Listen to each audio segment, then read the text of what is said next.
பிரேமலதா விஜயகாந்த் அப்படின்ற ஒரு பேருக்காக இந்த அம்மாவில இத்தனை நாள் நானும் வச்சு வேண்டி பார்த்துட்டு இருந்தேன். நான் எதுவும் பேசல.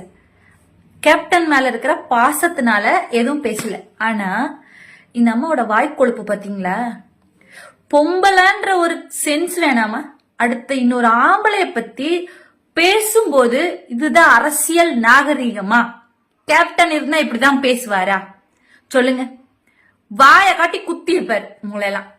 ஏமா இதான் ஒரு மேடையில ஏறி 10 ஆம்பளைங்க பின்னாடி நிக்கிறாங்க, கை தட்டினானுங்கன்னா நீங்க என்ன வேணாலும் பேசுவீங்களா? ஒரு சென்ஸ் வேண்டாமா? ஒரு பகுத்தறிவு வேண்டாமா? அதெல்லாம் உங்களுக்கு எல்லாம் அதான் கேப்டன் இருக்கிற வரைக்கும் நீங்க ஃப்ரேம்லயே இல்ல, சரிங்களா? பிரேமலதான்ற பேரு ஃப்ரேம்லயே இல்ல. கேப்டன் தான் டானா இருந்தாரு.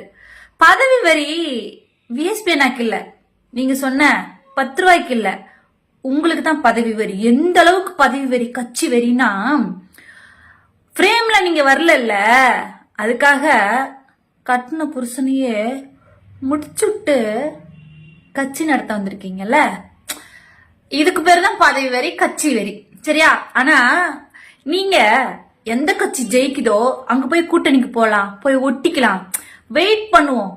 அதாவது யார் ஜெயிக்கிற மாதிரி இருக்கோ அங்க போய் அப்படியே கொஞ்சம் தூபம் போட்டு அப்படியே ஒட்டிக்கலாம் அப்படின்னு சொல்லிட்டு எல்லா பக்கமும் துண்டு வரிச்சு வச்சுட்டு இருக்கீங்க பாத்தீங்களா? அது மாதிரி இல்ல. விஎஸ்பினா எங்க போனாலும் அங்க டானா தான் இருப்பார். ஓகேயா? அதாவது புலிக்கு வாளா இருக்கிறத விட பூனைக்கு தலையா இருப்பார். புரியுதாமா? அதான் விஎஸ்பினா. அவர் எங்க இருந்தாலும் டான் தான்.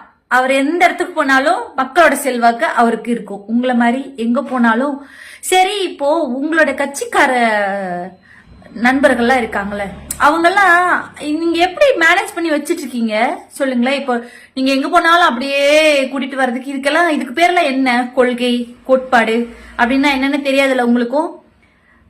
புரியல உங்களோட கதை என்னன்ட்டு. அதாவது வெயிட் பண்ணுவாங்களாம், எந்த கட்சி ஜெயிக்கிற மாதிரி இருக்கு பாப்போம், கொஞ்சம் பல்ஸ் பார்த்துட்டு அந்த கட்சியில போய் கொஞ்சம் ஒட்டிக்குவோம் அப்படின்னு சொல்லிட்டு. நான் கேட்கிற இதெல்லாம் அரசியல்ல இதெல்லாம் என்ன ஒரு பிழைப்பு சொல்லுங்களேன்?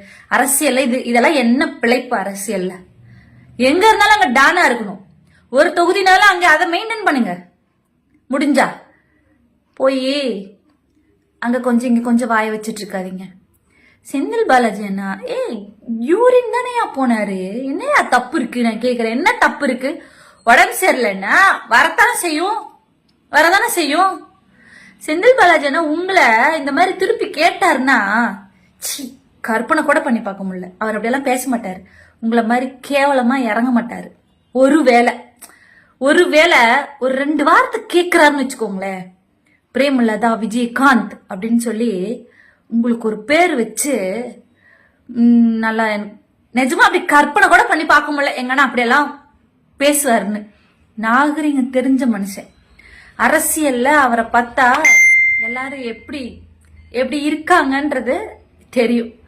நீங்கெல்லாம் பேசுறீங்கன்றதுக்காக அவரோட மதிப்பு கொஞ்சம் கூட குறைஞ்சிருனால நினைக்காதீங்க. சூரியனை பார்த்து நீங்களாம் எத்தனை பேர் குறைச்சிங்கனாலும் சூரியனுக்கு எதுவுமே ஆகாது.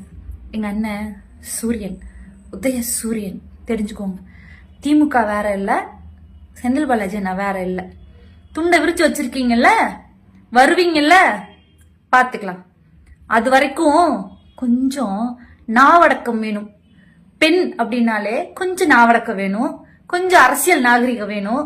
இதெல்லாம் இருந்தா தான் உங்க பின்னாடி கை தட்டுறாங்க பாருங்க, உங்களுக்கு முன்னாடி உட்காந்துருக்காங்க அவங்கள முகம் சொல்லிப்பாங்க. கை தட்டுறதுக்கு உங்க பக்கத்துல இருக்கிறவங்க என்ன வேணாலும், நீங்க என்ன பேசினாலும் கை தட்டுவாங்க. பாக்குற எல்லா மக்களும் அப்படி எல்லாம் இருக்க மாட்டாங்க, சரியா? எங்க போனாலும் கூட்டிட்டு போறீங்க பாத்தீங்களா? கொள்கையும் இல்லாம கோட்பாடும் இல்லாம மக்களுக்கு எதுவும் செய்யாம கேப்டன் இருந்த வரைக்கும் வாரி இறைச்சு வாழ்ந்தாரு மனுஷன். தெய்வமா பூமியில வாழ்ந்துட்டு போனாரு. உங்க கூட எல்லாம் வாழ முடியாம தான் சீக்கிரம் போயிட்டாரு போல. இந்த மாதிரியான பொம்பளை கிட்ட எல்லாம் வாழ முடியாதுன்னு தான் போயிட்டாரு போல. செந்தில் பாலாஜி அண்ணாவை பேசுறத நிறுத்திக்கோங்க. அதுதான் மிஸ்ஸஸ் பிரேமலதா விஜயகாந்துக்கு நல்லது. பின்னாடி இருக்கிற கேப்டனோட பேருக்காக தான் இவ்வளவு பொறுமையா இவ்வளவு மரியாதையா நானும் பேசுறேன். V Senthil Balaji team, VSB team, Karur தகவல் தொழில்நுட்ப அணி, அனிதா.